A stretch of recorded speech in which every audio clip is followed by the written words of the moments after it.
Yo, this is the Scarcity Studios YouTube channel. Please don't forget to like, comment, share and subscribe. And our sponsors are Alpha Claims and Hire Birmingham, the leading and best accident management company. Get a replacement car anywhere in 1 hour. I really appreciate you joining me today, and they're getting through a lot of EncroChat cases in Liverpool Crown Court. This is down to the fact that a lot of cases were delayed due to coronavirus and lockdown, so they will be fast tracking them through the courts to try to catch up with all of the backlog. This story is about another gang from Liverpool that Merseyside police say have moved a total of £8 million worth of drugs in just a 2-month period of time. One of the men involved in this case is Ryan Mulcahy, and he was an amateur boxer who was actually regional champion on the super lightweight. He was a very talented boxer and he had good prospects and hopes for the future back when he was boxing in his prime in 2015. He was in the elite finals in Liverpool, and following his loss based on points in the competition, he told press at the time that he may have considered quitting. But several years later, Ryan had become a boxing champion, and at the worst time ever, he suffered a knee injury that ruined his chances at continuing boxing. This would of course have been a devastating thing to have happened to him, and I'm sure it would have affected him mentally and also financially as well, because he was training several days a week. He was very committed to becoming the best that he could be. When that's taken away unexpectedly, it could take your life on a totally different path. Ryan was part of a gang who also used spreadsheets to document the amount of drugs they were selling, and this is the main reason the conspiracy had such good evidence. They said the Liverpool gang moved 170 kilos of cocaine, 11 kilos of heroin and 290 kilos of cannabis that totaled £8 million in 2 months. The gang was so confident with their EncroChat phones that they spoke very openly. They even made a Microsoft Excel for their tick lists, as opposed to just writing it on a bit of paper. The Crown Court heard that their business grew to a scale that showed professionalism and also serious organised crime. The police raided them in September the 11th, 2020, and the prosecution said in court that this was a very professional setup. They say the ringleader, who is still not being caught yet, his name is Speedy Herder, and his cousin was former boxer Ryan Mulcahy, who's 29 years old, and Anthony Connolly, who's 30, and Liam Hughes, who's 24 years old.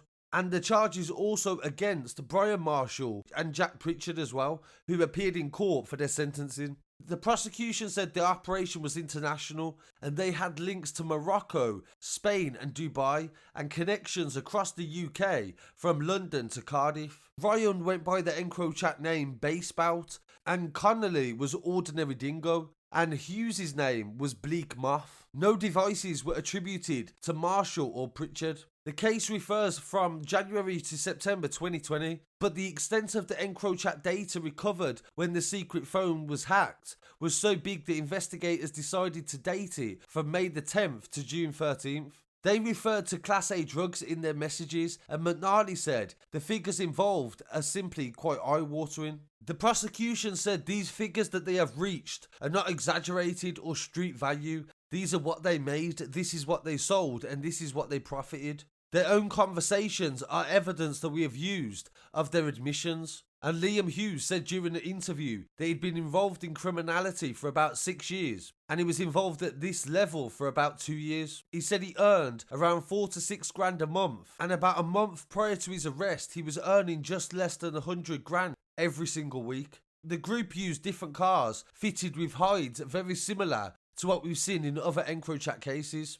This was designed to conceal drugs and also money as well. And Mr. McNally said the hide in one of the cars, registered to Marshall and driven by Pritchard to Wales on June the 1st, had capability of holding up to 15 kilos of drugs and 150 grand in cash. When talking to another EncroChat user called Nutty Alk on April the 10th, Ryan boasted, "Man's got a proper stash car, the police can't find it, it cost about 12 grand. And the prosecution said this demonstrated the level of sophistication and the expense and effort invested into protecting their lucrative business. The hideouts inside the car were very sophisticated and very good installation work inside the van. It was searched on 3 occasions before the hidden slot was actually identified.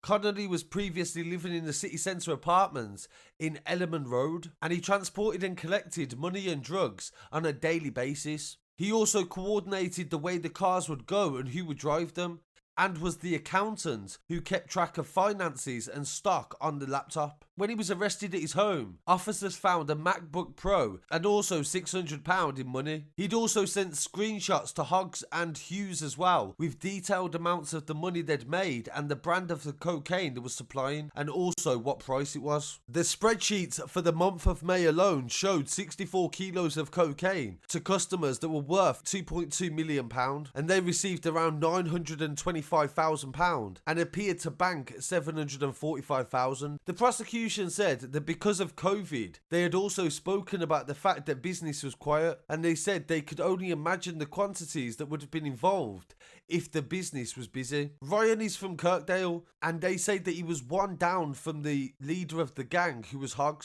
in terms of the cannabis supply and coordination of drug deliveries as well. The prosecution said that Liam Hughes' home was actually a safe house for large quantities of drugs and cash. They weighed and bashed the drugs here as well. Police found £200,000 above a cupboard next to an oven, and a kilo of cocaine and a kilo of benzocaine, which is to mix it, and vacuum sealing machines and cannabis. The prosecution said the amounts of drugs that were found would have been lottery winning to most people, and he just had it lying around his home very casually in plastic bags. Liam Hughes, whose name was Bleak Moth, used his daughter's name as his password to his account, and he's from the Everton area and was known as a driver and a chauffeur.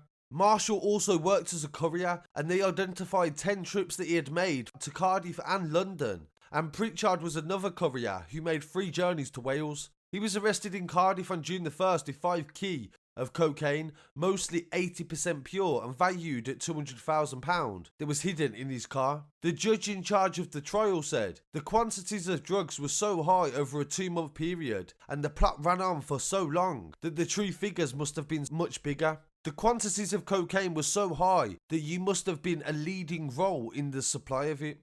And the Crown accepted the fact that the sentences were only given less because of credits for guilty pleas, and they would have started at 20 years plus if they hadn't. Connolly admitted supplying cocaine and cannabis and trying to convert criminal property, namely money. They said that he held his head in his hands as the judge delivered the order, and said that he was the bookkeeper and jailed him for 14.5 years. Liam Hughes admitted supplying cocaine and cannabis and converting criminal property and possessing cannabis, and was jailed for 14.5 years. Marshall admitted supplying cocaine, and the judge jailed the trusted courier for 10 years.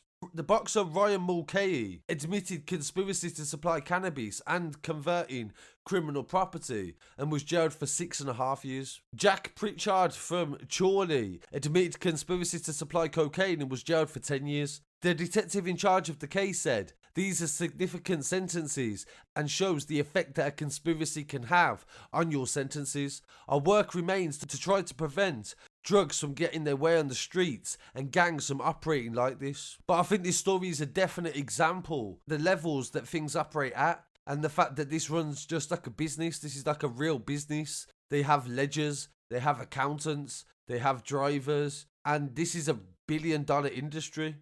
And all EncroChat has done is give a little snapshot of what it is like inside. So I really appreciate you joining me today. Don't forget to check out all the latest stories on our website and our social media, and I'll be back again very shortly with some more news. Peace. So I think it'd be good for me and him to get on the Khan bill, because he can't make excuses then and say... Well, this would be interesting as well, because on that show, even though they're not from this gym, but you've sparred with both of them, both Tommy Coyle and Masher. Yeah. They're fighting on there. I think that fight could steal the show, couldn't it? It always does. Masher's always brings a lot of fans, and